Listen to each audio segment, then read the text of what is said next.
गोविंद जी क्या कुछ कहना चाहेंगे? बड़ा समर्थन आपको मिल रहा है। देखिए, मैं तो यही कहूँगा कि सिरसा मेरा परिवार है। अब मेरे परिवार को ये चुनना है, सिरसा वासियों को, कि इन्होंने एक सेवादार चुनना है या एक राजनीतिक चुनना है। सिरसा के अंदर एक जो सेवा की अलग जगी हुई है, सिरसा का कांडा परिवार सेवादार परिवार है और हमेशा लगभग 20 साल से ही सेवा कर रहे हैं। कभी राजनीतिक नहीं की। लोग राजनीति करते हैं, वो अपने प्रकार की राजनीति के करते हैं, हम उनके बीच में नहीं कहेंगे कैसे करनी है। वो अपनी, उनके हर आदमी की अलग सोच होती है, वो राजनीति करे, लेकिन कांडा परिवार हमेशा सेवा ही करेगा। तो मैं मेरे परिवार से यही कहूँगा कि अब आपने सोचना है कि आपके पास एक सेवादार खड़ा है और एक राजनीतिक खड़ा है, कि आपने किसको चुनना है। सर, लोग टिकटों का इंतजार कर रहे हैं और आप विजय तिलक की तैयारी करवा रहे हैं। देखिए, भाई गोपाल कांडा जी हरियाणा लोकहित पार्टी के सुप्रीमो हैं और आपके भाई हैं, और सिरसा से उनका हमेशा से आप सभी का आशीर्वाद रहा है। तो लोग इंतज़ार कर रहे हैं टिकटों का, और उनकी टिकट उनके पास होती है बाबा जी के आशीर्वाद से। तो वो अपनी सेवा में लगे हैं दिन रात 24 घंटे। गोविंद कांडा कहाँ से चुनाव लड़ेंगे? रानियों में भी डिमांड है, फतेहाबाद की भी बहन आवाज़ है। बहन जी, मेरे आका दिल्ली बैठे हैं, जहाँ से भेजेंगे तो ठीक है, ना भेजेंगे तो आपकी सेवा कर लेंगे। हमने राजनीति तो करनी नहीं, हमने सेवा करनी है। हम सिरसा में सेवा करके ज़्यादा खुश हैं। विपक्ष का ये कहना है कि कांडा परिवार पैसे बांटकर चुनाव जीत लेता है, उस पर आपका क्या कहना है? देखिए, पैसे सबके पास है। जो दुख सुख में पैसा काम आता है वो पैसा है।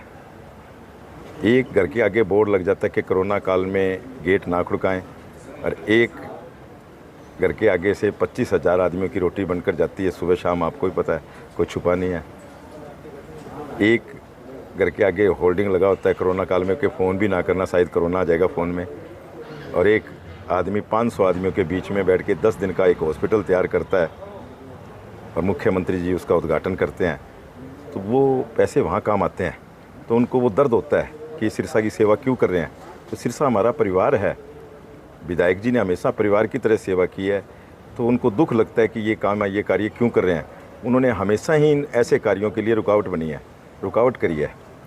कल आपने देखा होगा कि श्री राहुल सेतिया जी ने एक बयान दिया कि यहाँ रोज़ नए नए संत महात्मा आ जाते हैं, तो वो इतना उनको परहेज है संत महात्माओं से।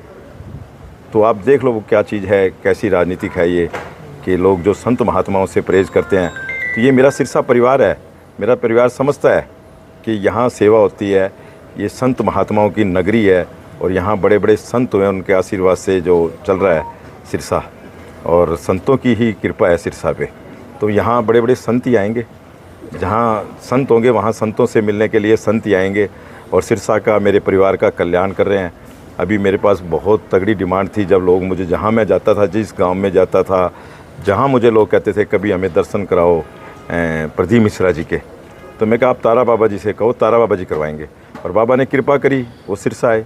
तो ऐसी बातें हैं, ऐसी चीज़ें। और वो यहाँ आकर जो एक उनका प्रदीप मिश्रा जी का एक वो जो चलता है कि जो शिव पुराण की कथा है, भोलेनाथ की जो कथा है, वो अगर 5 पंडाल में अगर कोई जाकर कथा सुनता है तो उसके सारे दुख दूर हो जाते हैं, और उसकी जो इच्छा होती है वो मिलती है।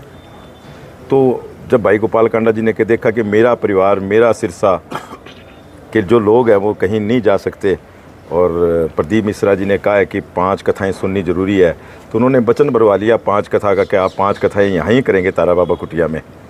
तो उन्होंने कहा मैं 5, तो वो आ रहे हैं फरवरी में, दोबारा आ रहे हैं। तो ये उनको देखना है, उन्होंने राजनीति करनी है, करते रहे, हमें कोई फ़र्क नहीं पड़ता। गोपाल जी कब तक सिरसा आ जाएंगे? गोपाल जी सिरसा में है, आपके दिल में है।